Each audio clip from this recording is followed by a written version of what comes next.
આજના બોગસ હટાવ અને સમાજને એક નવો પ્રમુખ દેવા માટેના પ્રમુખ શ્રી આજના સભાના માજી જયસિંહભાઈ પડાયા સાહેબ, અહીંયા ઉપસ્થિત તમામ મારા જ્ઞાતિજનોને મારા કોટી કોટી વંદન, મારા ભાઈઓ બહેનો અને સમસ્ત વિભાગના પ્રમુખ સભાસદો, આપણા મેઘવાળ ભાઈઓના નાતી જનો. ખાસ વિષય એ કે મહત્વની આજની સભા અને તમામે તમામ આખી સમાજનો નાથ અહીંયા સામેલ હોય તો મને લાગતું નથી હવે બોગસનો કાંઈ ખેર નથી.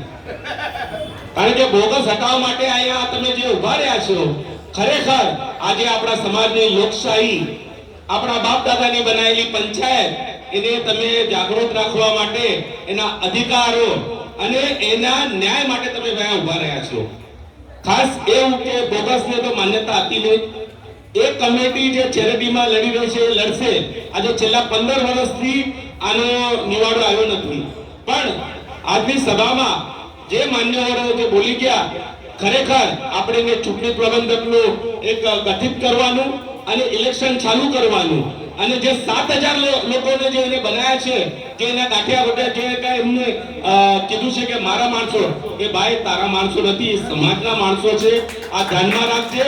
અને કોઈ તારી હારે નથી. એ તો અમે શપથવિધિમાં જોયું. જે કાંઈ એના 2-3 જે ઉજર્યા હતા, જેને પગાર મળે છે, એ જ ત્યાં 7-8 જણના શપથવિધિ કરી. આ મુંબઈ પંચાયત મેં લાસ્ટ ટાઈમ આપણા માવજીભાઈ મારું જ્યારે મેં ભવનમાં ચૂંટણીનો ઢંઢેરો અચાનક કર્યો ત્યારે મેં કીધું હતું કે કોઈ અલ્લે મલ્લે બીજ આવે તો આખા સમાજનો ભોવાડી મારશે.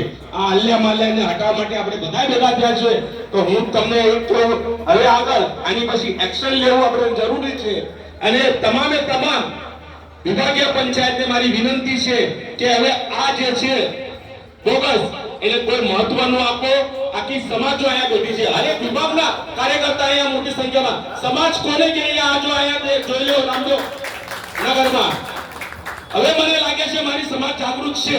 નહીં તો આટલા દિવસથી અમે આટલા મગજમારી કરતા હતા, પણ આજે મને લાગ્યું કે આ સમાજ મેઘવાળ સમાજ આટે અને આખા નાત આટે બધી ભેગી થઈ. આજે છે શરમ લાગવી જોઈએ કે આજે 5 વર્ષ પછી અમે તેના કાર્યકર્તા હતા. પ્રેમભાઈ આની પરિસ્થિતિમાં અમે આવું કરતા, પ્રેમભાઈ ને અમે લોકો તાત્કાલ ચાવી અમે સમાજની સામે મૂકી દીધી હતી અને એક ઇલેક્શન કરવા, લોકશાહીને જીવવા માટે એક ઇલેક્શન કરવા. એમાં પણ એને બોગસ કર્યું. ગિલગાર લેનમાં અમારી જેવા કાર્યકર્તાને કેવી રીતે બોગસ મતદાન કરી. એટલે આ બોગસ ક્યારે સુધરશે નહીં. એને એક ગુંડાગર્દી કર્યા સિવાય એને કોઈ થવાનું નથી. તો હવે આખી સમાજ આવા ગુંડાના રસ્તા પર લાવવા આપણે બધા ભેગા થયા છે. અને જે ઓફિસમાં વાપરી રહ્યો છે, તો મારું એમ છે એ ઓફિસેથી આપણે થોડાક દીમા પોલીસ સ્ટેશનમાં જે જો આપણી આ કમિટી બને તો મેં તાળો મારવી, જેવી રીતે એને બોગસના પૈસા જે સીલ કર્યા છે એવી રીતે એની ઓફિસે સીલ કરીને આપણા મુંડા મેઘવાળ પંચાયતનું નામ થવું જોઈએ. કારણ કે એવા માણસોને કોઈ દાવ નથી. સારો હોય તો હું ચોક્કસ હું એવો પપ્પુરા બન્યા છું કે સારા માણસને પહેલા પ્રાધાન્ય આપો.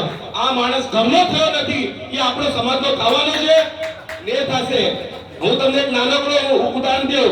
હમણાં રાજેશભાઈ તો બહુ મોટી રાજેશભાઈ મારા મિત્ર ગોરચા સાહેબે બહુ મોટી કેને વાત કહી દીધી કે આટલું મોટું મુંબઈ મેઘવાળ પંચાયત અને આખા મહાનગરપાલિકાના બધા વસાહતો તોડ્યા છે. અને રાજેશભાઈ કોવિડ વખતે એના ખુદના વાંધા હતા, એડમિટ થવા હતા. 5 દિવસથી માણસ ઉપર નીચે થયો, ખુદનું નથી રક્ષણ કરી શકતો. તમારું શું કરશે? આ થોડું સમજી લો તમે લોકો. એ ખુદના એડમિશન નહોતું કરી શકતો. ત્યારે અમારા પ્રવીણભાઈ છે ને કોઈ, એના બાપા લક્ષ્મણભાઈએ મને ફોન કર્યો હતો.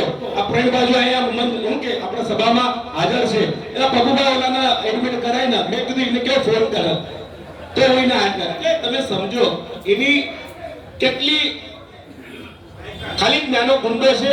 એના મહાલક્ષ્મી પછી આથારોડમાં હું થાય છે, તારવાડીમાં હું થાય છે, માહોલમાં એને કાંઈ ખબર નથી.